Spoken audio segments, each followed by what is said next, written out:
"Everyone asks me what I think of everything," said Spencer Brydon, "and I make answer as I can, begging or dodging the question, putting them off with any nonsense.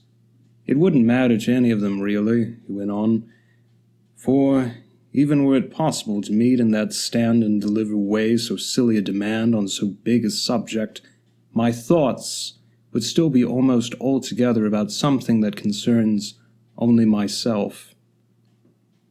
He was talking to Miss Staverton, with whom for a couple months now he had availed himself of every possible occasion to talk. This disposition and this resource, this comfort and support, as the situation in fact presented itself, having promptly enough taken the first place in the considerable array of rather unattenuated surprises attending his so strangely belated return to America. Everything was somehow a surprise, and that might be natural when one had so long and so consistently neglected everything, taken pains to give surprises so much margin for play. He had given them more than 30 years, 33 to be exact, and they now seemed to him to have organized their performance quite on the scale of that license. He had been 23 on leaving New York. He was 56 today. Unless indeed he were to reckon as he had sometimes, since his repatriation, found himself feeling, in which case he would have lived longer than is often allotted to man. It would have taken a century, he repeatedly said to himself, and said also to Alice Staverton. It would have taken a longer absence and a more averted mind than those even of which he had been guilty, to pile up the differences, the newness, the queerness, above all the bigness, for the better or the worse, that at the present assaulted his vision wherever he looked. The great fact all the while, however, had been the incalculability. Since he had supposed himself, from decade to decade, to be allowing, and in the most liberal and intelligent manner, for brilliancy of change, he actually saw that he had allowed for nothing. He missed what he would have been sure of finding. He found what he would never have imagined. Proportions and values were upside down. The ugly things he had expected, the ugly things of his faraway youth, when he had too promptly waked up to a sense of the ugly. These uncanny phenomena placed him rather, as it happened, under the charm, whereas the swagger things, the modern, the monstrous, the famous things, those he had more particularly, like thousands of ingenuous enquirers every year come over to see, were exactly his sources of dismay. They were as so many set traps for displeasure, above all for reaction, of which his restless tread was constantly pressing the spring. It was interesting, doubtless, the whole show, but it would have been too disconcerting hadn't a certain finer truth saved the situation. He had distinctly not, in this steadier light, come over all for the monstrosities. He had come, not only in the last analysis, but quite on the face of the act, under an impulse with which they had nothing to do. He had come, putting the thing pompously, to look at his property, which he had thus for a third of a century not been within 4,000 miles of, or, expressing it less sordidly, he had yielded to the humor of seeing again his house on the jolly corner, as he usually and quite fondly described it, the one in which he had first seen the light, in which various members of his family had lived and had died, in which the holidays of his over-schooled boyhood had been passed, and the few social flowers of his chilled adolescence gathered, and which, alienated then for so long a period, had, through the successive deaths of his two brothers and the termination of old arrangements, come wholly into his hands. He was the owner of another, not quite so good, the jolly corner having been, from far back, superlatively extended and consecrated, and the value of the pair represented his main capital, with an income consisting, in these later years, of their respective rents, which, thanks precisely to their original excellent type, had never been depressingly low. He would live in Europe, as he had been in the habit of living, on the product of these flourishing New York leases, in all the better sense that of the second structure, the mere number in its long row, having within a 12-month fallen in, renovation at a high advance had proved beautifully possible. There were items of property indeed, but he had found himself since his arrival distinguishing more than ever between them. The house within the street, 2 bristling blocks westward, was already in course of reconstruction as a tall mass of flats. He had acceded, some time before, to overtures for this conversion, in which, now that it was going forward, it had been not the least of his astonishments to find himself able, on the spot, and though without a previous ounce of such experience, to participate with a certain intelligence, almost with a certain authority. He had lived his life with his back so turned to such concerns, and his face addressed to those of so different an order, that he scarce knew what to make of this lively stir, in a compartment of his mind never yet penetrated, of a capacity for business and a sense for construction. These virtues, so common all round him now, had been dormant in his own organism, where it might be said of them perhaps that they had slept the sleep of the just. At present, in the splendid autumn weather, the autumn at least was a pure boon in the terrible place. He loafed about his work undeterred, secretly agitated, not in the least minding that the whole proposition, as they said, was vulgar and sordid, and ready to climb ladders, to walk the plank, to handle materials and look wise about them, to ask questions, in fine, and challenge explanations, and really go into figures. It amused, it verily quite charmed him, and by the same stroke it amused, and even more, Alice Staverton, though perhaps charming her perceptibly less. She wasn't, however, going to be better off for it, as he was, and so astonishingly much. Nothing was now likely, he knew, ever to make her better off than she found herself in the afternoon of life, as the delicately frugal possessor and tenant of the small house in Irving Place to which she had subtly managed to cling through her almost unbroken New York career.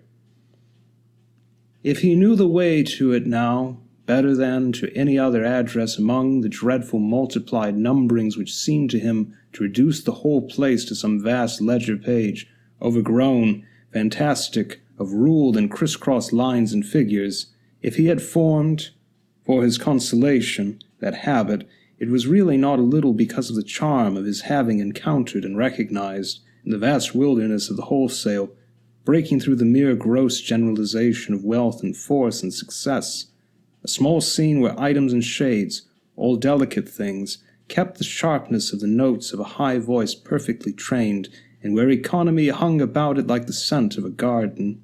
His old friend lived with one maid, and herself dusted her relics and trimmed her lamps and polished her silver. She stood oft, in the awful modern crush, when she could, but she sallied forth and did battle when the challenge was really to spirit.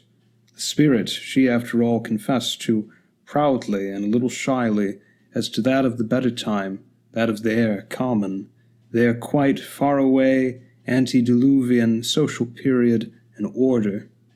She made use of the streetcars when need be, the terrible things that people scrambled for as the panic-stricken at sea scramble for the boats.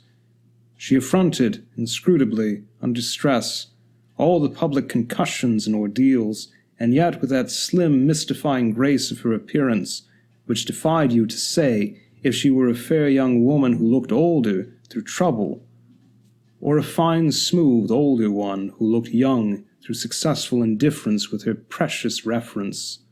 Above all, to memories and histories into which he could enter, she was as exquisite for him as some pale pressed flower, a rarity to begin with, and, failing other sweetnesses, she was a sufficient reward of his effort. They had communities of knowledge, their knowledge, this discriminating possessive was always on her lips, of presence of the other age, presences all overlaid in his case by the experience of a man and the freedom of a wanderer, overlaid by pleasure, by infidelity, by passages of life that were strange and dim to her, just by Europe, in short, but still unobscured, still exposed and cherished under that pious visitation of the spirit from which she had never been diverted. She had come with him one day to see how this apartment house was rising. He had helped her over gaps and explained to her plans, and while they were, there had happened to have, before her, a brief but lively discussion with the man in charge, the representative of the building firm that had undertaken his work. He had found himself quite standing up to this personage over a failure on the latter's part to observe some detail of one of their noted conditions, and had so lucidly argued his case that, besides ever so prettily flushing, at the time, for sympathy in his triumph, she had afterwards said to him, though to a slightly greater effect of irony, that he had clearly for too many years neglected a real gift. If he had but stayed at home, he would have anticipated the inventor of the skyscraper. If he had but stayed at home, he would have discovered his genius in time really to start some new variety of awful architectural hair and run it till it burrowed in a gold mine. He was to remember these words, while the weeks elapsed, for the small silver ring they had sounded over the queerest and deepest of his own lately most disguised and most muffled vibrations. It had begun to be present to him after the first fortnight. It had broken out with the oddest abruptness, this particular wanton wonderment.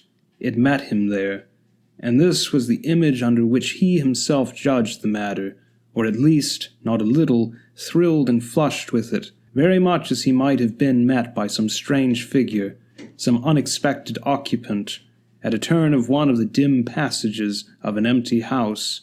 The quaint analogy quite hauntingly remained with him, when he didn't indeed, rather, improve it by a still intenser form, that of his opening a door behind which he would have made sure of finding nothing, a door into a room shuttered and void, and yet so coming, with a great suppressed start, on some quite erect confronting presence, something planted in the middle of the place and facing him through the dusk. After that visit to the house and construction, he walked with his companion to see the other, and always so much the better one, which in the eastward direction formed one of the corners, the jolly one precisely, of the street now so generally dishonored and disfigured in its westward reaches, and of the comparatively conservative avenue. The avenue still had pretensions, as Miss Staverton said, to decency. The old people had mostly gone, the old names were unknown, and here and there an old association seemed to stray, all vaguely, like some very aged person, out too late, whom you might meet and feel the impulse to watch or follow, in kindness, a safe restoration to shelter. They went in together, our friends. He admitted himself with his key, as he kept no one there, he explained, preferring, for his reasons, to leave the place empty, under a simple arrangement with a good woman living in the neighborhood who came for a daily hour to open windows and dust and sweep. Spencer Brydon had his reasons, and was growingly aware of them. They seemed to him better each time he was there, though he didn't name them all to his companion, any more than he told her as yet how often, how quite absurdly often, he himself came. He only let her see for the present, while they walked through the great blank rooms, that absolute vacancy reigned, and that from top to bottom there was nothing but Mrs. Muldoon's broomstick in a corner to tempt the burglar. Mrs. Muldoon was then on the premises, and she loquaciously attended the visitors, preceding them from room to room and pushing back shutters and throwing up sashes, all to show them, as she remarked, how little there was to see. There was little indeed to see in the great gaunt shell where the main dispositions and general apportionment of space, the style of an age of ampler allowances, had nevertheless for its master their honest pleading message, affecting him as some good old servants, some lifelong retainer's appeal for a character, or even for a retiring pension. Yet it was also a remark of Mrs. Muldoon's that, Glad as she was to oblige him by her noonday round, there was a request she greatly hoped he would never make of her. If he should wish her, for any reason, to come in after dark, she would just tell him, if he pleased, that he must ask it of somebody else. The fact that there was nothing to see didn't militate for the worthy woman against what might see, and she put it frankly to Miss Staverton that no lady could be expected to like, could she?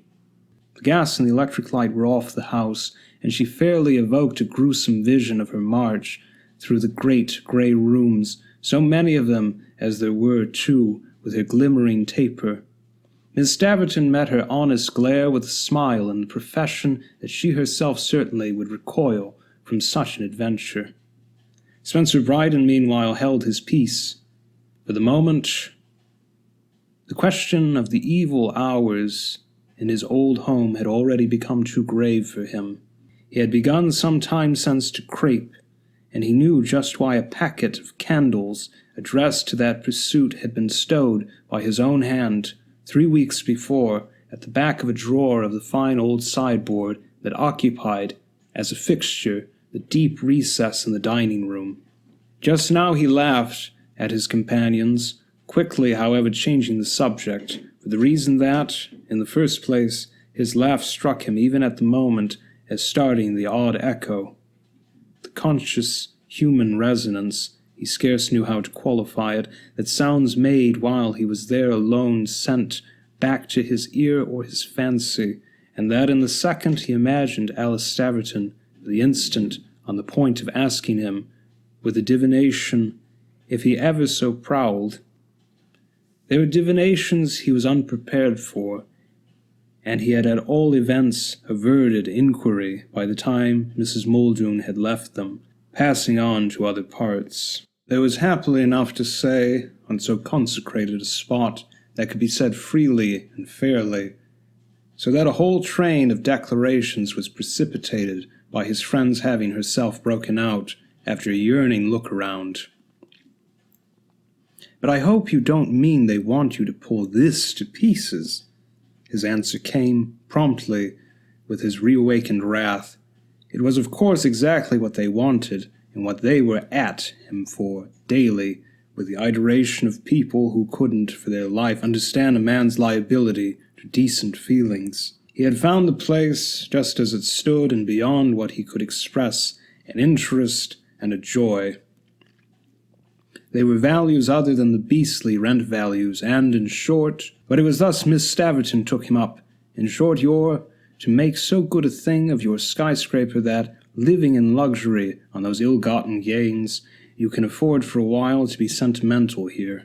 Her smile had for him, with the words, the particular mild irony with which he found half her talk suffused, an irony without bitterness, and that came, exactly, from her having so much imagination, not like the cheap sarcasms with which one heard most people about the world of society bid for the reputation of cleverness from nobody's really having any. It was agreeable to him at this very moment, to be sure, that when he had answered, after a brief demur, "Well, yes, so, precisely, you may put it," her imagination would still do him justice. He explained that even if never a dollar were to come to him from the other house, he would nevertheless cherish this one, and he dwelt further, while they lingered and wandered, on the fact of the stupefaction he was already exciting, the positive mystification he felt himself create. He spoke of the value of all he read into it, and to the mere sight of the walls, mere shapes of the rooms, mere sound of the floors, mere feel in his hand of the old silver-plated knobs of the several mahogany doors, which suggested the pressure of the palms of the dead, the 70 years of the past, and fine, that these things represented the annals of nearly 3 generations, counting his grandfather's, the one that had ended there, and the implacable ashes of his long-extinct youth, have flowed in the very air like microscopic motes. She listened to everything. She was a woman who answered intimately, but who utterly didn't chatter. She scattered abroad, therefore, no cloud of words. She could assent, she could agree, above all, she could encourage, without doing that. Only at the last she went a little further than he had done himself. And then how do you know? You may still, after all, want to live here. It rather indeed pulled him up, for it wasn't what he had been thinking, at least in her sense of the words. You mean, I may decide to stay on for the sake of it? Well, for such a home. But, quite beautifully, she had too much tact to dot so monstrous an eye, and it was precisely an illustration of the way she didn't rattle. How could anyone, of any wit, insist on anyone else's wanting to live in New York? Oh, he said, I might have lived here, since I had my opportunity early in life. I might have put in here all these years. Then everything would have been different enough, and, I dare say, funny enough. But that's another matter. And then the beauty of it, I mean, of my perversity, of my refusal to agree to a deal, is just in the total absence of reason.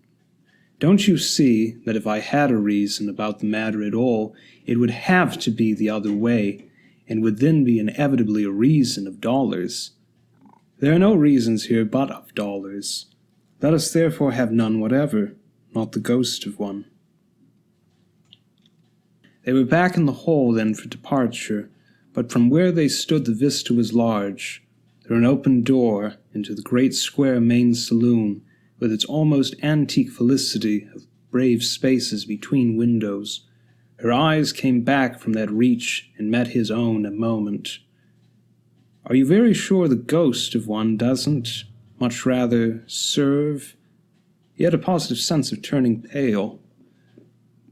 But it was as near as they were then to come, for he made answer. He believed, between a glare and a grin.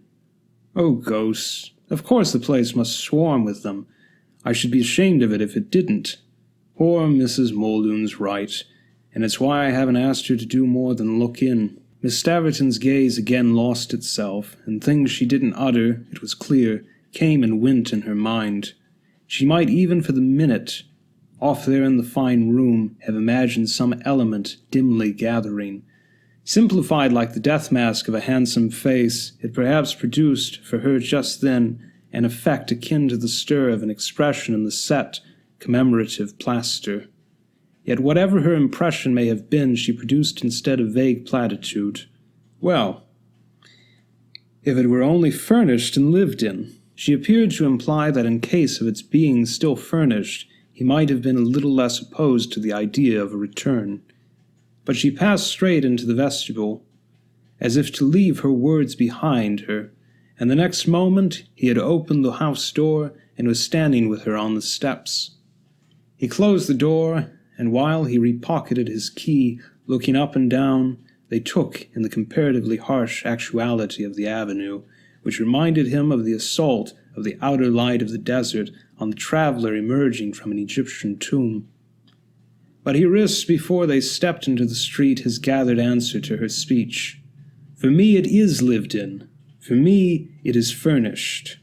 At which it was easy for her to sigh, Ah, yes, all vaguely and discreetly, since his parents and his favorite sister, to say nothing of other kin, in numbers, had run their course and met their end there. That represented, within the walls, ineffaceable life. It was a few days after this that, during an hour passed with her again, he had expressed his impatience of the too flattering curiosity, among the people he met, about his appreciation of New York. He had arrived at none at all that was socially producible, and as for that matter of his thinking the better or the worse of anything there, he was wholly taken up with one subject of thought. It was mere vain egoism, and it was moreover, if she liked, a morbid obsession. He found all things come back to the question of what he personally might have been, how he might have led his life and turned out, if he had not so, at the outset, given up, and confessing for the first time to the intensity within him of this absurd speculation, which, but proved also, no doubt, the habit of too selfishly thinking, he affirmed the impotence there of any other source of interest, any other native appeal. What would it have made of me? What would it have made of me? I keep forever wondering, all idiotically, as if I could possibly know. I see what it has made of dozens of others, those I meet, and it positively aches within me to the point of exasperation that it would have made something of me as well. Only I can't make of what, and the worry of it, the small rage of curiosity never to be satisfied, brings back what I remembered to have felt, once or twice, after judging best for reasons to burn some important letter unopened. I've been sorry. I've hated it. I've never known what was in the letter. You may, of course, say it's a trifle. I don't say it's a trifle, Miss Staverton gravely interrupted. She was seated by her fire, and before her, on his feet and restless, he turned to and fro between this intensity of his idea and a fitful and unseeing inspection through his single eye-glass of the dear little old objects in her chimney-piece. Her interruptions made him for an instant look at her harder. "I shouldn't care if you did," he laughed. "However, and it's only a figure at any rate, for the way I now feel, not to have followed my perverse young course, and almost in the teeth of my father's curse, as I may say, not to have kept it up. So, over there, from that day to this, without a doubt or a pang, not, above all, to have liked it, to have loved it, so much, loved it, no doubt, with such an abysmal conceit of my own preference, some variation from that, I say, must have produced some different effect for my life, and for my form. I should have stuck here, if it had been possible, and I was too young, at 23, to judge, pour Dieu sait, whether it were possible. If I had waited, I might have seen it was, and then I might have been, by staying here, something nearer to one of these types who have been hammered so hard and made so keen by their conditions. It isn't that I admire them so much, the question of any charm in them, or of any charm, beyond that of the rank money passion exerted by their conditions for them, has nothing to do with the matter. It's only a question of what fantastic, yet perfectly possible, development of my own nature I may not have missed. It comes over me that I had then a strange alter ego deep down somewhere within me, as the full-blown flower is in the small tight bud, and that I just took the course, I just transferred him to the climate that blighted him for once and forever. "And you wonder about the flower," Miss Staverton said. "So do I. If you want to know, and so I have been wondering these several weeks, I believe in the flower," she continued. "I feel it would have been quite splendid, quite huge and monstrous." "Monstrous above all," her visitor echoed, "and I imagine, by the same stroke, quite hideous and offensive." "You don't believe that," she returned. "If you did, you wouldn't wonder. You'd know, and that would be enough for you. What you feel, and what I feel for you, is that you'd have had power." "You'd have liked me that way?" he asked. She barely hung fire. "How should I not have liked you?" "I see. You'd have liked me, have preferred me, a billionaire." "How should I not have liked you?" she simply again asked. He stood before her still. Her question kept him motionless. He took it in, so much there was of it, and indeed his otherwise not meeting it testified to that. "I know at least what I am," he simply went on. "The other side of the medal's clear enough. I've not been edifying. I believe I'm thought in 100 quarters to have been barely decent. I've followed strange paths and worshipped strange gods. It must have come to you again and again. In fact, you've admitted to me as much, that I was leading, at any time these 30 years, a selfish, frivolous, scandalous life, and you see what it has made of me." She just waited, smiling at him. "You see what it has made of me." "Oh, you're a person whom nothing can have altered. You were born to be what you are, anywhere, anyway. You've the perfection nothing else could have blighted. And don't you see how, without my exile, I shouldn't have been waiting till now. But he pulled up for the strange pang. The great thing to see, she presently said, seems to be that it has spoiled nothing. It hasn't spoiled your being here at last. It hasn't spoiled this. It hasn't spoiled your speaking. She also, however, faltered. He wondered at everything her controlled emotion might mean. Do you believe, then, too dreadfully, that I am as good as I might ever have been? Oh no, far from it. With which she got up from her chair and was nearer to him. But I don't care, she smiled. You mean I'm good enough? She considered a little. Will you believe it if I say so? I mean, will you let that settle your question for you? And then, as if making out in his face that he drew back from this, that he had some idea which, however absurd, he couldn't yet bargain away. Oh, you don't care either, but very differently. You don't care for anything but yourself. Spencer Brydon recognized it. It was in fact what he had absolutely professed, yet he importantly qualified, he isn't myself.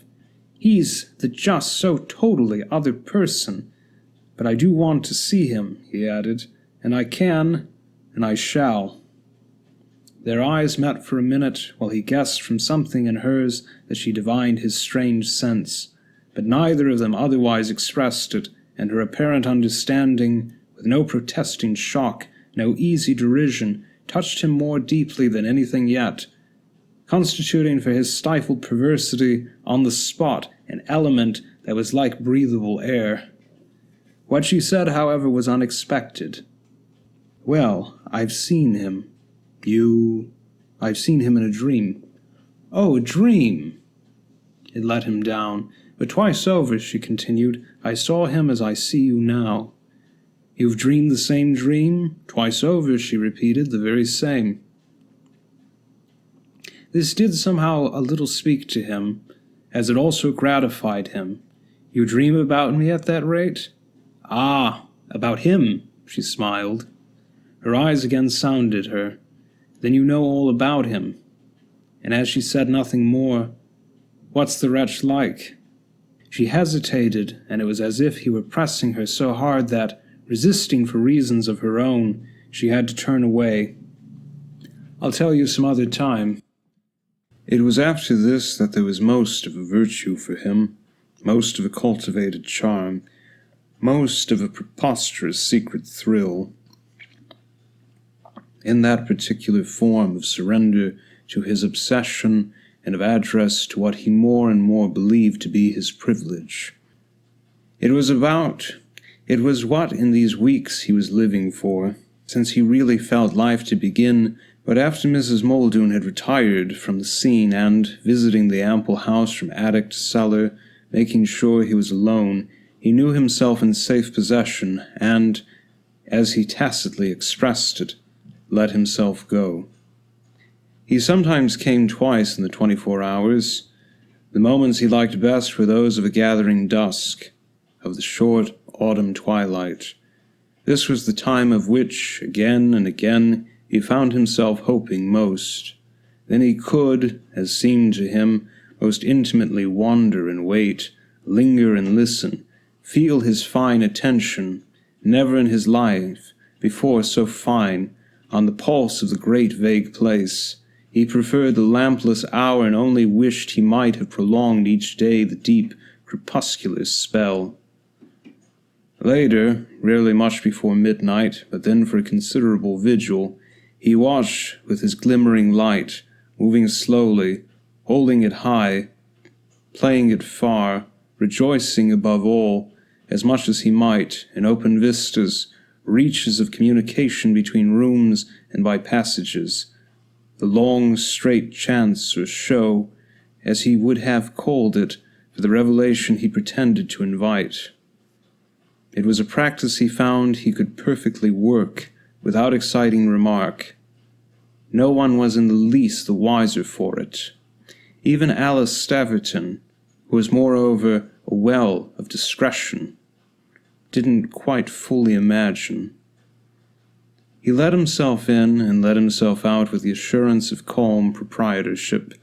An accident so far favored him that if a Fat Avenue officer had happened on occasion to see him entering at 11:30, he had never yet, to the best of his belief, been noticed as emerging at 2. He walked there on the crisp November nights, arrived regularly at the evening's end. It was as easy to do this after dining out as to take his way to a club or to his hotel.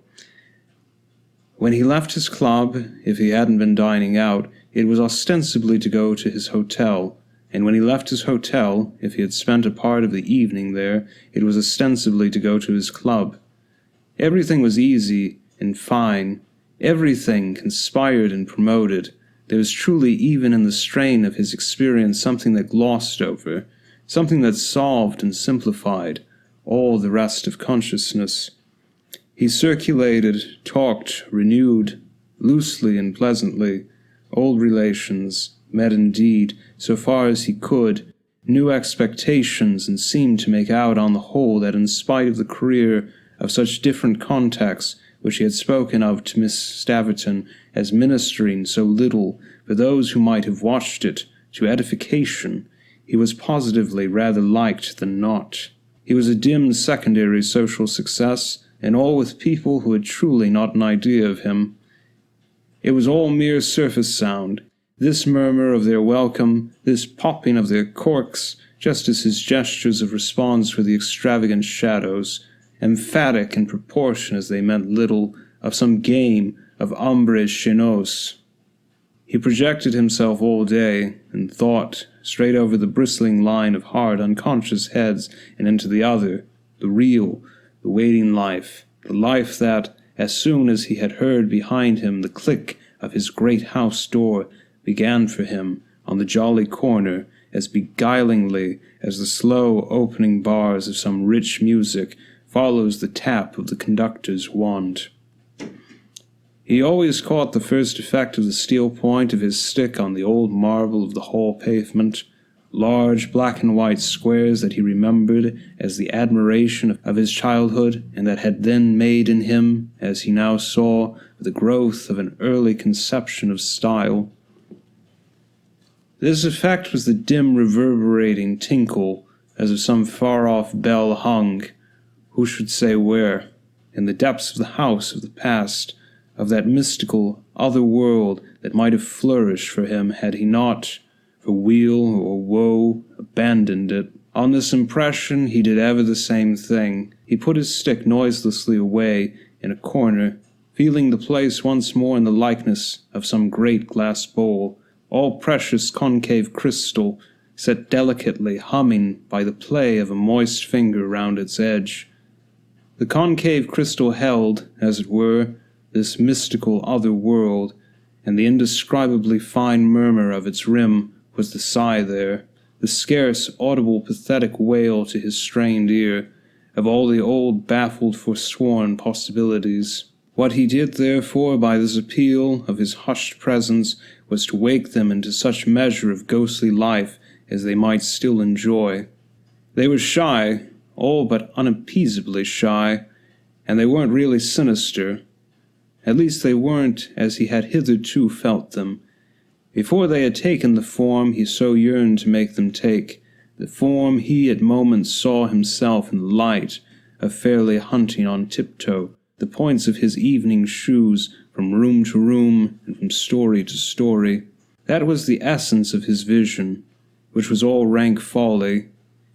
If one could, while he was out of the house and otherwise occupied, but which took on the last verisimilitude as soon as he was placed and posted. He knew what he meant and what he wanted. It was as clear as the figure on a check presented in demand for cash. His alter ego walked, that was the note of his image of him, while his image of his motive for his own odd pastime was the desire to waylay him and meet him. He roamed slowly, warily, but all restlessly. He himself did. Mrs. Muldoon had been right, absolutely, with her figure of their craping, and the presence he watched for would roam restlessly too. but it would be as cautious and as shifty.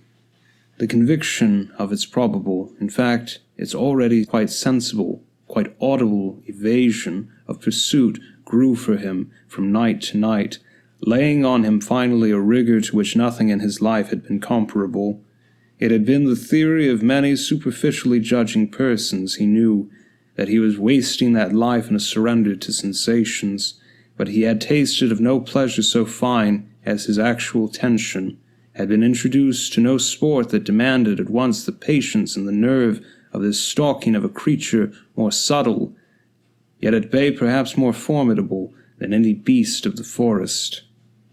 The terms, the comparisons, the very practices of the chase positively came again into play. There were even moments when passages of his occasional experience as a sportsman stirred memories from his younger time of moor and mountain and desert, revived for him, and to the increase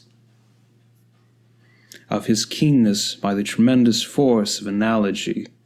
He found himself at moments, once he had placed his single light on some mantel shelf or in some recess, stepping back into shelter or shade, effacing himself behind a door or in an embrasure, as he had sought of old the vantage of rock and tree. He found himself holding his breath and living in the joy of the instant, the supreme suspense created by big game alone. He wasn't afraid, though putting himself the question as he believed gentlemen on Bengal tiger shoots or in close quarters with the great bear of the Rockies had been known to confess to having put it, and this indeed, since here at least he might be frank, because of the impression so intimate and so strange that he himself produced as yet a dread, produced certainly a strain, beyond the liveliest he was likely to feel. They fell for him into categories, they fairly became familiar. The signs were his own perception of the alarm his presence and his vigilance created, his probably enjoying a consciousness unique in the experience of man, always to remark, portentously, on his probably having formed a relation, his probably enjoying a consciousness unique in the experience of man. People enough, first and last, had been in terror of apparitions, but who had ever before so turned the tables and become himself in the apparitional world an incalculable terror? He might have found this sublime had he quite dared to think of it, but he didn't too much insist truly on that side of his privilege.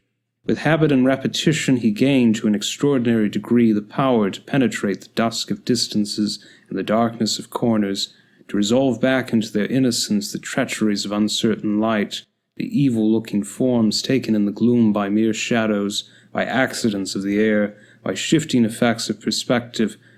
Putting down his dim luminary, he could still wander on without it, pass into other rooms, and, only knowing it was there behind him in case of need, see his way about, visually project for his purpose a comparative clearness.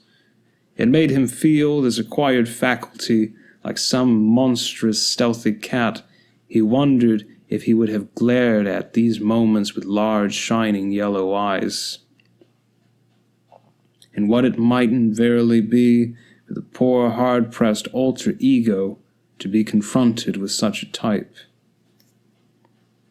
He liked, however, the open shutters. He opened everywhere those Mrs. Muldoon had closed, closing them as carefully afterwards so that she shouldn't notice. He liked, oh this he did like, and above all in the upper rooms, the sense of the hard silver of the autumn stars through the window panes, and scarcely less the flare of the street lamps below, the white electric luster which would have taken curtains to keep out.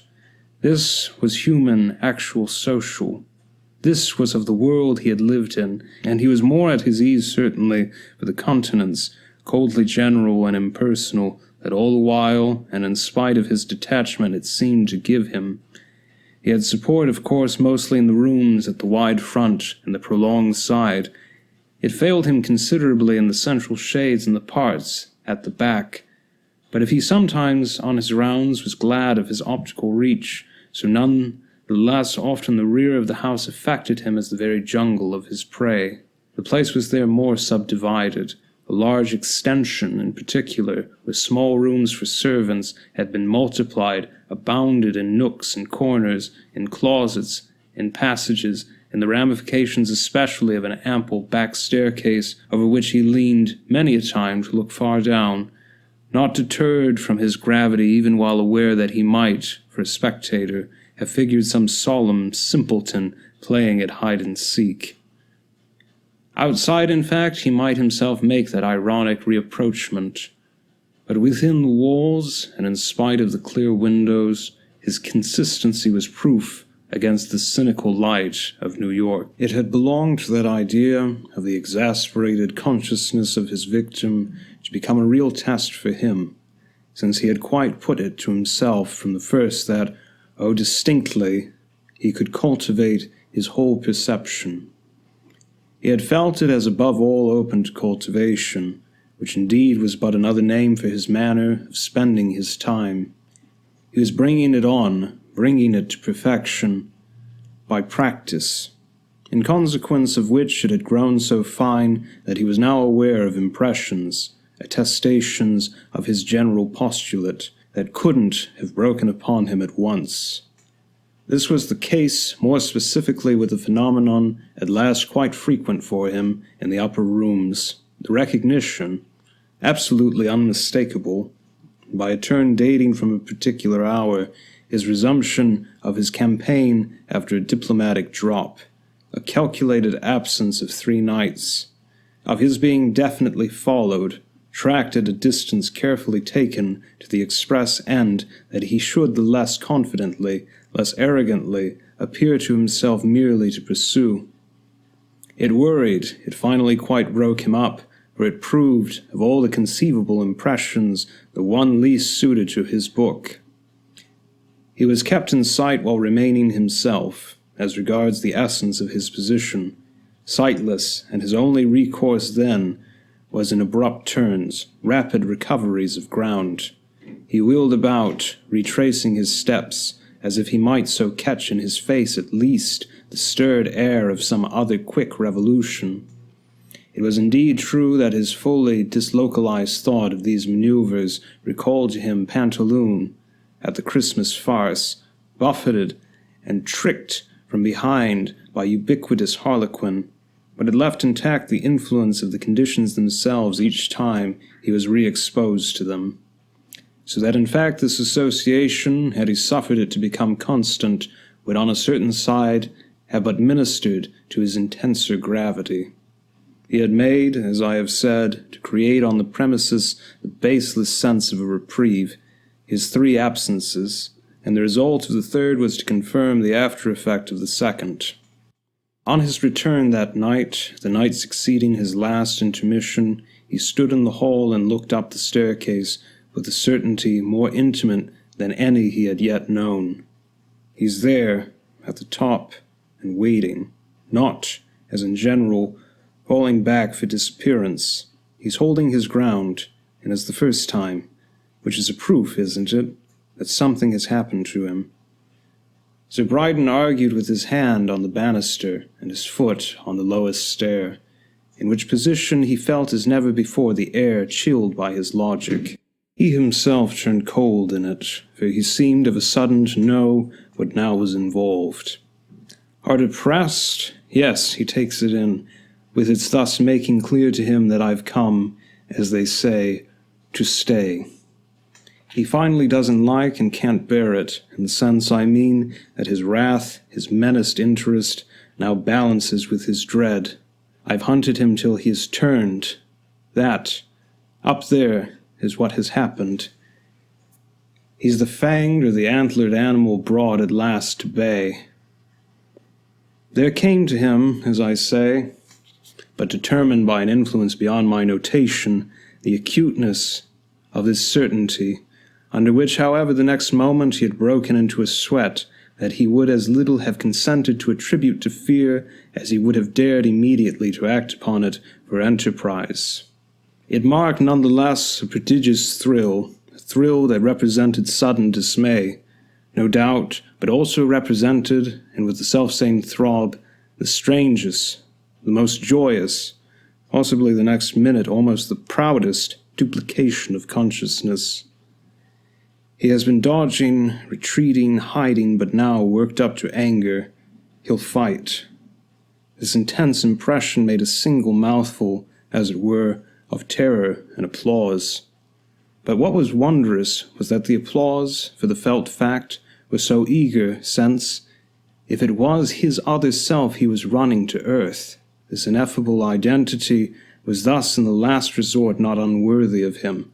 It bristled there, somewhere near at hand, however unseen still, as the hunted thing, even as the trodden worm of the adage must at last bristle. And Brydon at this instant tasted probably of a sensation more complex than had ever before found itself consistent with sanity. It was as if it would have shamed him that a character so associated with his own should triumphantly succeed in just skulking, should to the end not risk the open, so that the drop of this danger was, on the spot, a great lift of the whole situation. Yet with another rare shift of the same subtlety, he was already trying to measure by how much more he himself might now be in peril of fear, so rejoicing that he could, in another form, actively inspire that fear, and simultaneously quaking with a form in which he might passively know it. The apprehension of knowing it must after a little have grown in him, and the strangest moment of his adventure, perhaps the most memorable or really most interesting afterwards of his crisis, was the lapse of certain instants of concentrated conscious combat, the sense of a need to hold on to something, even after the manner of a man slipping and slipping on some awful incline, the vivid impulse, above all, to move, to act, to charge, somehow and upon something, to show himself, in a word, that he wasn't afraid. The state of holding on was thus the state to which he was momentarily reduced. If there had been anything, in the great vacancy, to seize, he would presently have been aware of having clutched it, as he might under a shock at home have clutched the nearest chair back. He had been surprised at any rate, of this he was aware, into something unprecedented since his original appropriation of the place. He had closed his eyes, held them tight, for a long minute, as with that instinct of dismay and that terror of vision. When he opened them, the room, the other contiguous rooms, extraordinarily seemed lighter, so light almost that at first he took the change for day. He stood firm, however that might be, just where he had paused. His resistance had helped him. It was as if there was something he had tided over. He knew after a while what this was. It had been in the imminent danger of flight. He had stiffened his will against going. Without this, he would have made for the stairs, and it seemed to him that, still with his eyes closed, he would have descended them. Would have known how, straight and swiftly, to the bottom. Well, as he held out, here he was, still at the top, among the more intricate upper rooms and with the gauntlet of the others, of all the rest of the house, still to run when it should be his time to go. He would go at this time, only at this time. Didn't he go every night very much at the same hour? He took out his watch. There was light for that. It was scarcely 1:15, and he had never withdrawn so soon. He reached his lodgings, for the most part, at 2, with his walk of 1/4 of an hour. He would wait for the last quarter. He wouldn't stir till then. And he kept his watch there with his eyes on it, reflecting while he held it that this deliberate wait, a wait with an effort which he recognized, would serve perfectly for the attestation he desired to make. It would prove his courage, unless indeed the latter might most be proved by his budging at last from his place. What he mainly felt now was that, since he hadn't originally scuttled, he had his dignities, which had never in his life seemed so many, all to preserve and to carry aloft. This was before him in truth as a physical image, an image almost worthy of an age of greater romance. That remark indeed glimmered for him, only to glow the next instant with a finer light. Since what age of romance, after all, could have matched either the state of his mind or, objectively, as they said, the wonder of his situation? The only difference would have been that, brandishing his dignities over his head as in a parchment scroll, he might then, that is, in the heroic time, have proceeded downstairs with a drawn sword in his other grasp. At present, really, the light he had set down on the mantel of the next room would have to figure his sword, which utensil, in the course of a minute, he had taken the requisite number of steps to possess himself of. The door between the rooms was open, and from the second another door opened to a third. These rooms, as he remembered, gave all three upon a common corridor as well, but there was a fourth, beyond them, without issue save through the preceding. To have moved, to have heard his step again, was appreciably a help, though even in recognizing this he lingered once more a little by the chimney-piece on which his light had rested. When he next moved, just hesitating where to turn, he found himself considering a circumstance that, after his first and comparatively vague apprehension of it, produced in him the start that often attends some pang of recollection, the violent shock of having ceased happily to forget. He had come into sight of the door in which the brief chain of communication ended, and which he now surveyed from the nearer threshold, the one not directly facing it. Placed at some distance to the left of this point, it would have admitted him to the last room of the four, the room without other approach or egress, had it not, to his intimate conviction, been closed since his former visitation, the matter probably of a quarter of an hour before. He stared with all his eyes at the wonder of the fact, arrested again where he stood and again holding his breath while he sounded his sense. Surely it had been subsequently closed. That is, it had been on his previous passage indubitably open. He took it full in the face that something had happened between, that he couldn't have noticed before, by which he meant on his original tour of all the rooms that evening, that such a barrier had exceptionally presented itself. He had indeed since that moment undergone an agitation so extraordinary that it might have muddled for him any earlier view, and he tried to convince himself that he might perhaps then have gone into the room and, inadvertently, automatically, on coming out, have drawn the door after him. The difficulty was that this exactly was what he never did. It was against his whole policy, as he might have said, the essence of which was to keep vistas clear. He had them from the first, as he was well aware, quite on the brain, the strange apparition, at the far end of one of them, of his baffled prey, which had become by so sharp an irony so little the term now to apply, was the form of success his imagination had most cherished, projecting into it always a refinement of beauty. He had known 50 times the start of perception that had afterwards dropped, had 50 times gasped to himself, "There!" under some fond, brief hallucination. The house, as the case stood, admirably lent itself.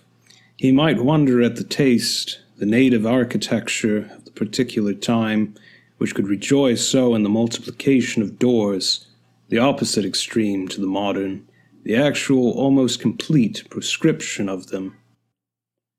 But it had fairly contributed to provoke his obsession of the presence encountered telescopically, as he might say, focused and studied in diminishing perspective and as by a rest for the elbow. It was with these considerations that his present attention was charged. They perfectly availed to make what he saw portentous. He couldn't, by any lapse, have blocked that aperture, and if he hadn't, if it was unthinkable, why, what else was clear but that there had been another agent? Another agent. He had been catching, as he felt, a moment back, the very breath of him. It was with these considerations that his present attention was charged. They perfectly availed to make what he saw portentous. he couldn't, by any lapse, have blocked that aperture, and if he hadn't, if it was unthinkable, why what else was clear but that there had been another agent. Another agent. He had been catching, as he felt a moment back, the very breath of him, but when had he been so close as in this simple, this logical, this completely personal act? It was so logical, that is, that one might have taken it for personal. Yet for what did Brydon take it, he asked himself, while, softly panting, he felt his eyes almost leave their sockets. Ah, this time at last they were, the two, the opposed projections of him, in presence. As much as one would, the question of danger loomed. With it rose, as not before, the question of courage. But what he knew the blank face of the door to say to him was, "Show us how much you have." It stared, it glared back at him with that challenge. It put to him the two alternatives. Should he just push it open, or not? Oh, to have this consciousness was to think, and to think, Brydon knew, as he stood there was, with the lapsing moments, not to have acted. Not to have acted, that was the misery and the pang. Was even still not to act, was in fact all to feel the thing in another, in a new and terrible way. How long did he pause, and how long did he debate? There was presently nothing to measure it, for his vibration had already changed, as just by the effect of its intensity. Shut up there, at bay, defiant, and with the prodigy of the thing palpably, provably done, thus giving notice like some stark signboard. Under the accession of accent the situation itself had turned, and Brydon at last remarkably made up his mind on what it had turned to. It had turned altogether to a different admonition, to a supreme hint for him of the value of discretion. This slowly dawned, no doubt, for it could take its time. So perfectly, on his threshold, had he been stayed. So little as yet he had either advanced or retreated.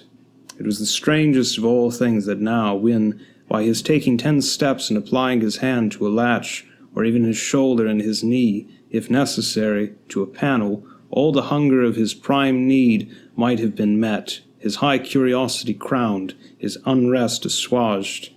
It was amazing, but it was also exquisite and rare, that insistence should have, at a touch, quite dropped from him. Discretion, he jumped at that, and yet not verily at such a pitch, because it saved his nerves or his skin, but because, much more valuably, it saved the situation. When I say he jumped at it, I feel the consonance of this term with the fact that, at the end indeed of I know not how long, he did move again. He crossed straight to the door. He wouldn't touch it. It seemed now that he might if he would. He would only just wait there a little, to show, to prove, that he wouldn't. He had thus another station, close to the thin partition by which revelation was denied him, but with his eyes bent and his hands held off in a mere intensity of stillness. He listened as if there had been something to hear, but this attitude, while it lasted, was his own communication. If you won't then, good. I spare you and I give up. You affect me as by the appeal positively for pity. You convince me that for reasons rigid and sublime. What do I know? We both of us should have suffered. I respect them then, and though moved and privileged as I believe it has never been given to man, I retire, I renounce, never, on my honor, to try again. So rest forever, and let me. That, for Brydon, was the deep sense of this last demonstration, solemn, measured, directed, as he felt it to be. He brought it to a close. He turned away, and now verily he knew how deeply he had been stirred. He retraced his steps, taking up his candle, burned. He observed, well nigh to the sacket, and marking again, lighten it as he would, the distinctness of his footfall, after which, in a moment, he knew himself at the other side of the house. He did hear what he had not yet done at these hours.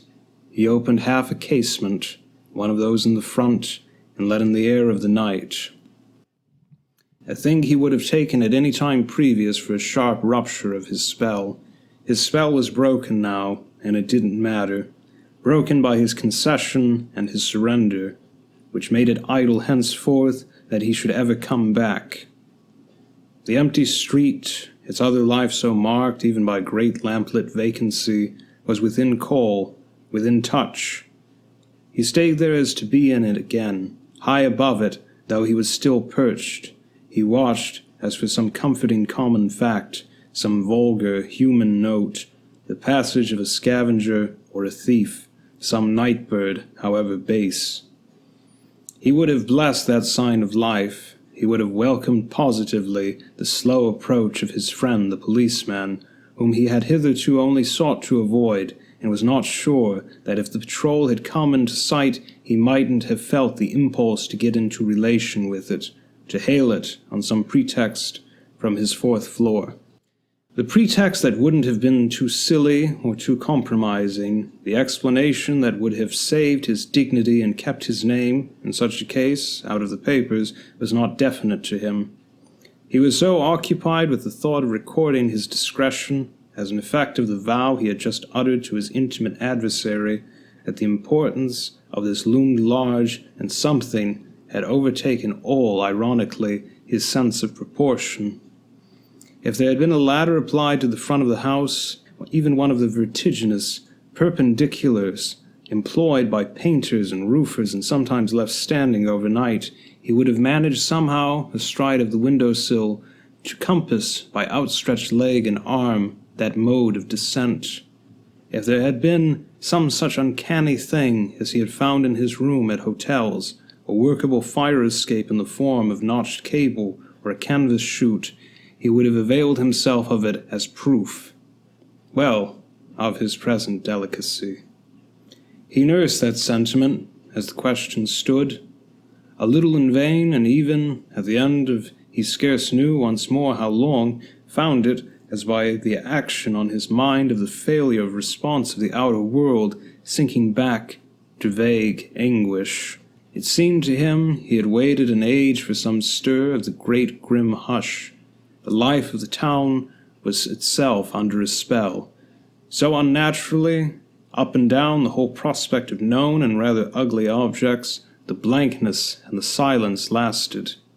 Had they ever, he asked himself, the hard-faced houses, which had begun to look livid in the dim dawn, had they ever spoken so little to any need of his spirit? Great builded voids, great crowded stillness put on, often, in the heart of cities, the small hours, a sort of sinister mask, and it was of this large collective negation that Brydon presently became conscious, all the more that the break of day was, almost incredibly, now at hand, proving to him what a night he had made of it. He looked again at his watch, saw what had become of his time values. He had taken hours for minutes, not, as in other tense situations, minutes for hours, and the strange air of the streets was but the weak, the sullen flush of a dawn in which everything was still locked up. His choked appeal from his own open window had been the sole note of life, and he could but break off at last, as for a worse despair. Yet while so deeply demoralized, he was capable again of an impulse denoting, at least by his present measure, extraordinary resolution, of retracing his steps to the spot where he had turned cold with the extinction of his last pulse of doubt as to there being in the place another presence than his own. This required an effort strong enough to sicken him, but he had his reason, which overmastered for the moment everything else. There was the whole of the rest of the house to traverse, and how should he screw himself to that if the door he had seen closed were at present open? He could hold to the idea that the closing had practically been for him an act of mercy, a chance offered him to descend, depart, get off the ground, and never again profane it. This conception held together, it worked, but what it meant for him depended now clearly on the amount of forbearance his recent action, or rather his recent inaction, had engendered. The image of the presence, whatever it was, waiting there for him to go, this image had not yet been so concrete for his nerves as when he stopped short of the point at which certainty would have come to him. For, with all his resolution, or more exactly with all his dread, he did stop short. He hung back from really seeing. The risk was too great and his fear too definite. It took at this moment an awful specific form.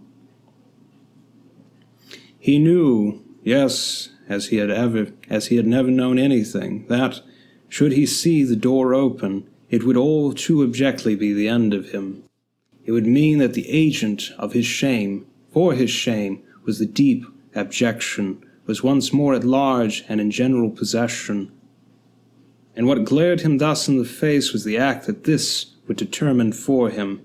It would send him straight about to the window he had left open, and by that window, be long ladder and dangling rope as absent as they would, he saw himself uncontrollably, insanely, fatally take his way to the street. The hideous chance of this he at least could avert, but he could only avert it by recoiling in time from assurance. He had the whole house to deal with. This fact was still there, only he now knew that uncertainty alone could start him. He stole back from where he had checked himself. Merely to do so was suddenly like safety, and, making blindly for the greater staircase, left gaping rooms and sounding passages behind. Here was the top of the stairs, with a fine large dim descent and 3 spacious landings to mark off. His instinct was all for mildness, but his feet were harsh on the floors, and, strangely, when he had in a couple of minutes become aware of this, it counted somehow for help. He couldn't have spoken. The tone of his voice would have scared him, and the common conceit or resource of whistling in the dark, whether literally or figuratively, have appeared basely vulgar. Yet he liked none the less to hear himself go, and when he had reached his first landing, taking it all with no rush, but quite steadily, that stage of success drew from him a gasp of relief.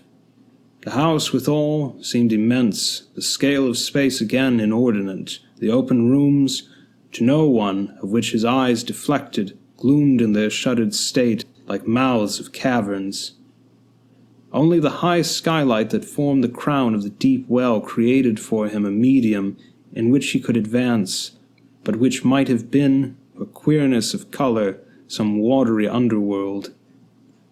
He tried to think of something noble, as that his property was really grand, a splendid possession, but this nobleness took the form too of the clear delight with which he was finally to sacrifice it. They might come and now, the builders, the destroyers, they might come as soon as they would.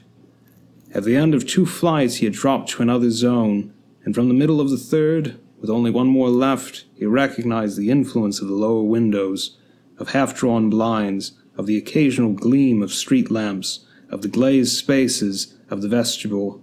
This was the bottom of the sea, which showed an illumination of its own, and which he even saw paved, when at a given moment he drew up to sink a long look over the banisters with the marble squares of his childhood. By that time, indubitably, he felt, as he might have said in a commoner cause, better.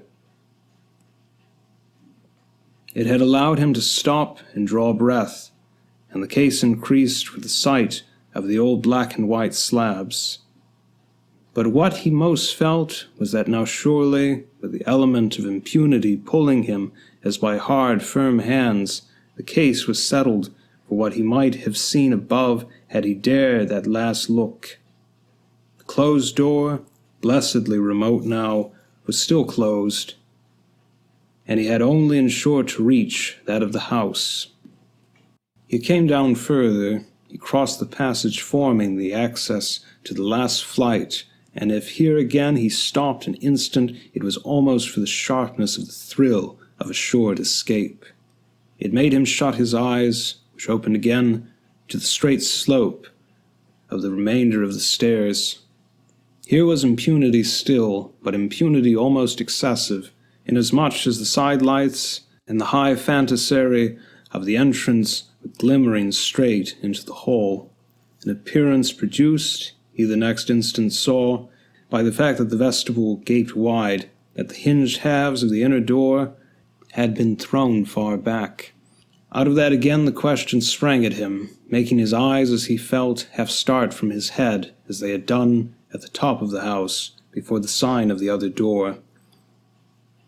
If he had left that one open, hadn't he left this one closed, and wasn't he now in most immediate presence of some inconceivable occult activity?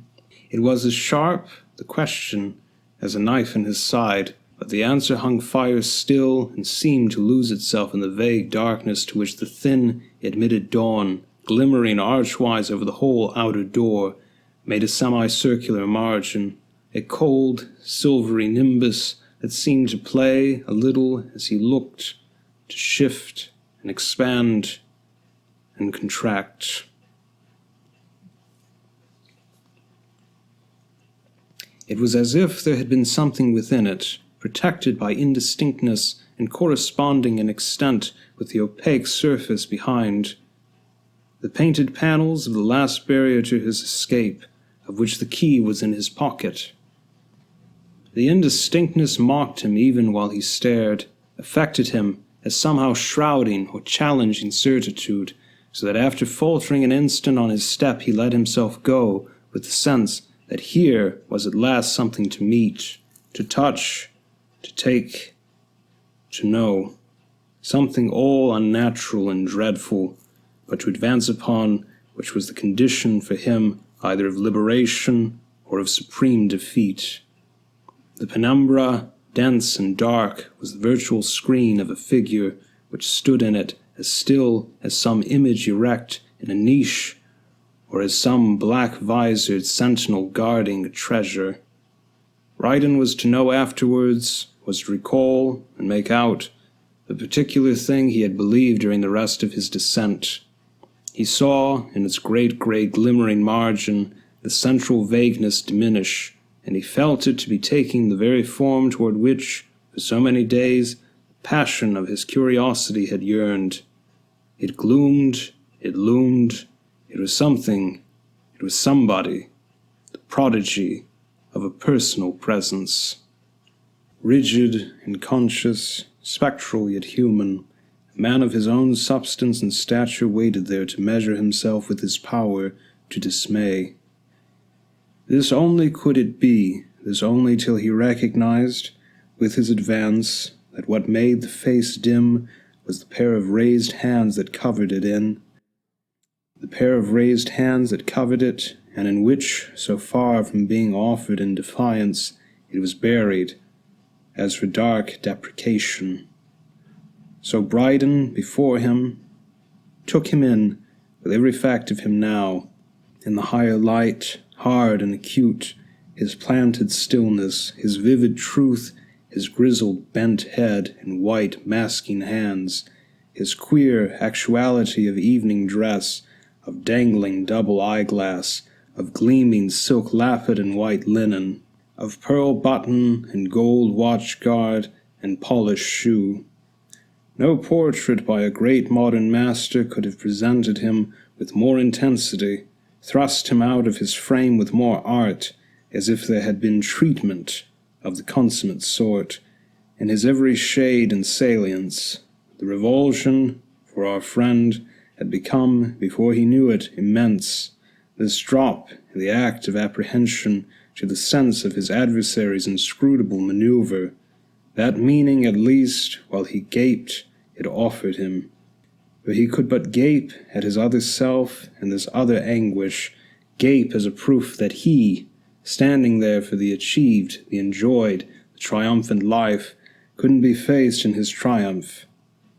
Wasn't the proof in the splendid covering hands, strong and completely spread, so spread and so intentional that, in spite of a special verity that surpassed every other, the fact that one of these hands had lost 2 fingers which were reduced to stumps as if accidentally shot away, the face was effectually guarded and saved. Saved, though, would it be? Brydon breathed his wonder till the very impunity of his attitude and the very insistence of his eyes produced, as he felt, a sudden stir which showed the next instant a deeper portent, while the head raised itself, the betrayal of a braver purpose.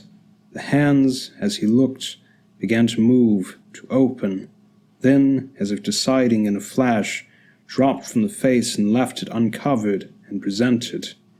Horror, with the sight, had leaped into Brydon's throat, gasping there in a sound he couldn't utter, for the bared identity was too hideous as his, and his glare was the passion of his protest. The face, that face, Spencer Brydon's? He searched it still, but looking away from it in dismay and denial, falling straight from his height of sublimity. It was unknown, inconceivable, awful, disconnected from any possibility. He had been sold, he inwardly moaned, stalking such game as this. The presence before him was a presence, the horror with him a horror, but the waste of his nights had been only grotesque, and the success of his adventure an irony. Such an identity fitted his at no point, made its alternative monstrous. 1,000 times yes, as it came upon him nearer now, the face was the face of a stranger. It came upon him nearer now, quite as one of those expanding, fantastic images projected by the magic lantern of childhood. For the stranger, whoever he might be, evil, odious, blatant, vulgar, had advanced as for aggression and knew himself give ground. Then harder pressed still, sick with the force of his shock, and falling back as under the hot breath and the roused passion of a life larger than his own, a rage of personality before which his own collapsed, he felt the whole vision turn to darkness, and his very feet give way. His head went round, he was going, he had gone. What had next brought him back, clearly, though after how long, was Mrs. Muldoon's voice, coming to him from quite near, from so near that he seemed presently to see her as kneeling on the ground before him while he lay looking up at her. Himself not wholly on the ground, but half raised and upheld, conscious, yes, of tenderness, of support, and, more particularly, of a head pillowed in extraordinary softness and faintly refreshing fragrance. He considered, he wondered, his wit but half at his service. Then another face intervened, bending more directly over him, and he finally knew that Alice Staverton had made her lap an ample and perfect cushion to him, and that she had, to this end, seated herself on the lowest degree of the staircase. The rest of his long person remained stretched on his old black and white slabs. They were cold, these marble squares of his youth, but he somehow was not, in this rich return of consciousness, the most wonderful hour, little by little, that he had ever known, leaving him, as it did, so gratefully, so abysmally passive, and yet as with a treasure of intelligence waiting all round him for quiet appropriation. Dissolved, he might call it, in the air of the place and producing the golden glow of a late autumn afternoon. He had come back, yes, come back from further away than any man but himself had ever travelled. But it was strange how with this sense what he had come back to seemed really the great thing, and as if his prodigious journey had been all for the sake of it. Slowly but surely his consciousness grew, his vision of his state thus completing itself. He had been miraculously carried back, lifted and carefully borne as from where he had been picked up, the uttermost end of an interminable grey passage. Even with this, he was suffered to rest, and what had now brought him to knowledge was the break in the long, mild motion. It had brought him to knowledge, yes, this was the beauty of his state. which came to resemble more and more that of a man who has gone to sleep on some news of a great inheritance, and then, after dreaming it away, after profaning it with matters strange to it, has waked up again to serenity of certitude, and has only to lie and watch it grow. This was the drift of his patience, that he had only to let it shine on him. He must, moreover, with intermissions, still have been lifted and born, since why and how else should he have known himself, later on, with the afternoon glow intenser, no longer at the foot of his stairs, situated as these now seemed at that dark other end of his tunnel, but on a deep window bench of his high saloon, over which had been spread, couch-fashion, a mantle of soft stuff lined with grey fur that was familiar to his eyes, and that one of his hands kept fondly feeling as for its pledge of truth. Mrs. Muldoon's face had gone, but the other, the second he had recognized, hung over him in a way that showed how he was still propped and pillowed. He took it all in, and the more he took, the more it seemed to suffice. He was as much at peace as if he had had food and drink. It was the two women who had found him, on Mrs. Muldoon's having plied, at her usual hour, her latchkey, and on her having above all arrived, while Mrs. Staverton still lingered near the house.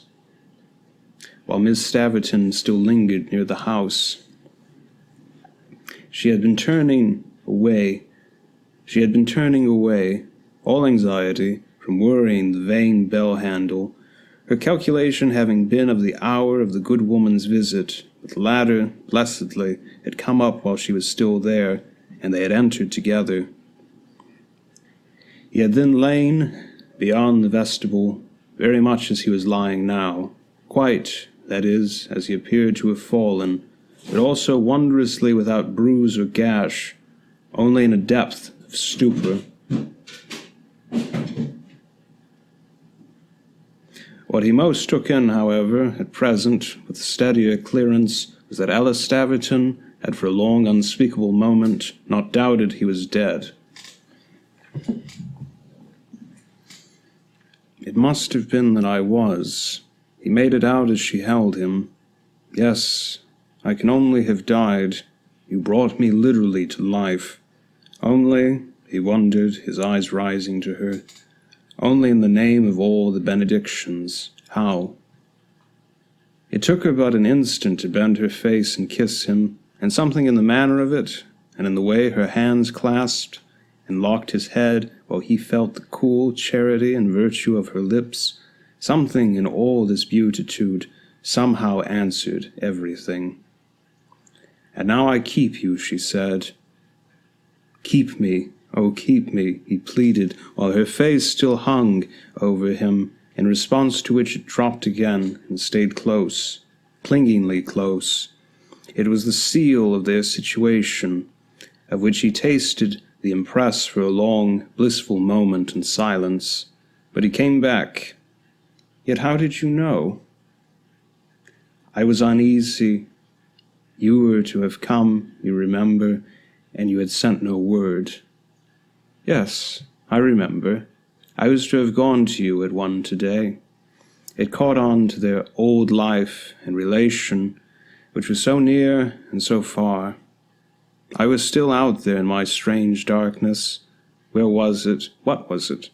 I must have stayed there so long. He could but wonder at the depth and the duration of his swoon. Since last night? She asked, with a shade of fear for her possible indiscretion. Since this morning, it must have been. The cold, dim dawn of today. Where have I been? He vaguely wailed. Where have I been? He felt her hold him close, and it was as if this helped him now to make in all security his mild moan. What a long, dark day. All in her tenderness she had waited a moment. In the cold, dim dawn, she quavered. But what he had already gone on piecing together the parts of the whole prodigy. As I didn't turn up, you came straight? She barely cast about. I went first to your hotel, where they told me of your absence. You had dined out last evening and hadn't been back since, but they appeared to know you had been at your club. So you had the idea of this." "Of what?" she asked in a moment. "Well, of what has happened. I believe, at least, you'd have been here. I've known all along," she said, "that you've been coming."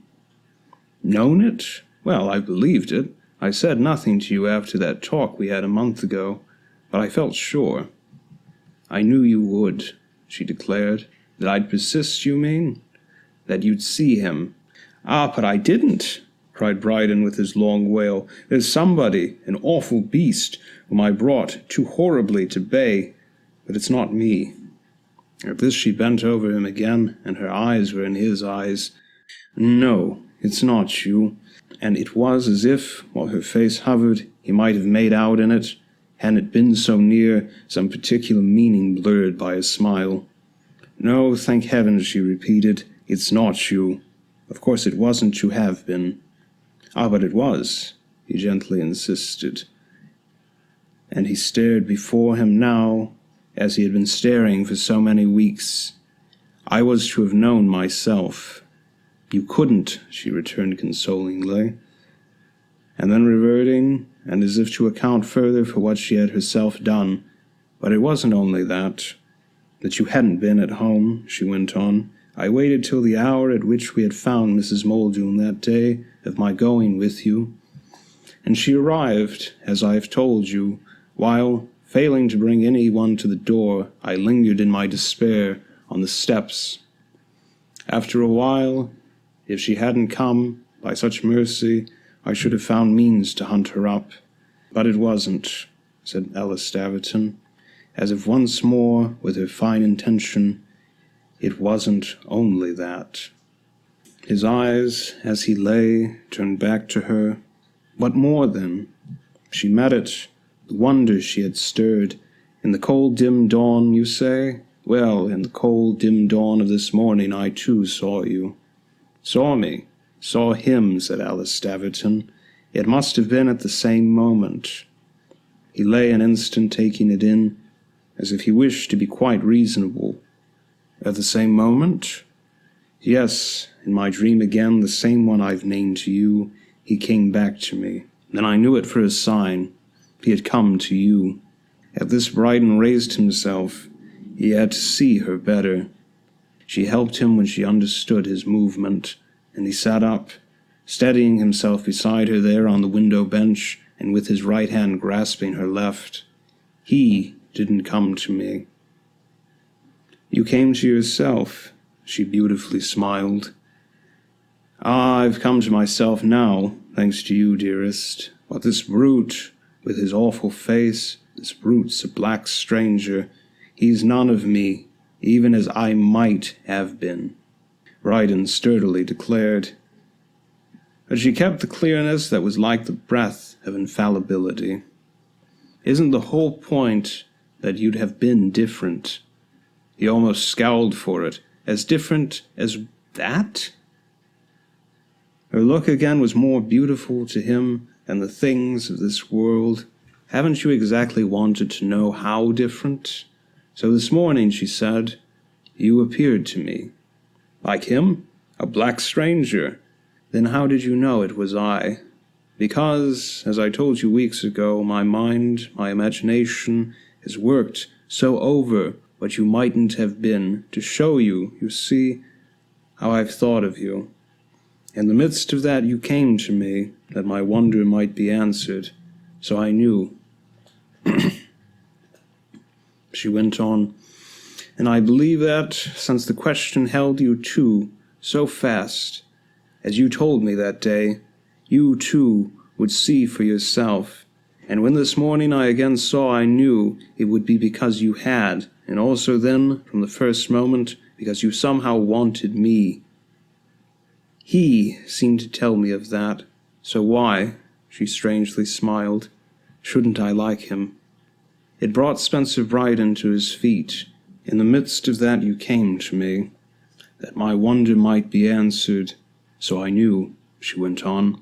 and I believe that, since the question held you too so fast, as you told me that day, you too would see for yourself. And when this morning I again saw, I knew it would be because you had, and also then, from the first moment, because you somehow wanted me. He seemed to tell me of that. So why, she strangely smiled, shouldn't I like him? It brought Spencer Brydon to his feet. You like that horror? I could have liked him. And to me, she said, he was no horror. I had accepted him. Accepted? Brydon oddly sounded.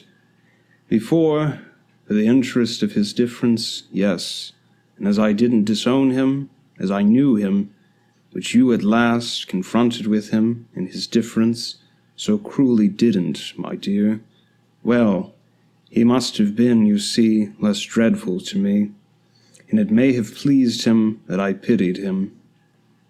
She was beside him, on her feet, but still holding his hand, still with her arms supporting him. But though it all brought for him thus a dim light, you pitied him, he grudgingly, resentfully asked. He has been unhappy. He has been ravaged, she said. And haven't I been unhappy?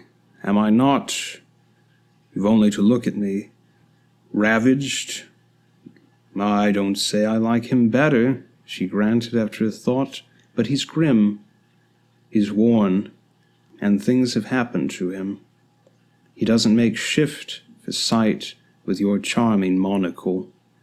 No, it struck Brydon.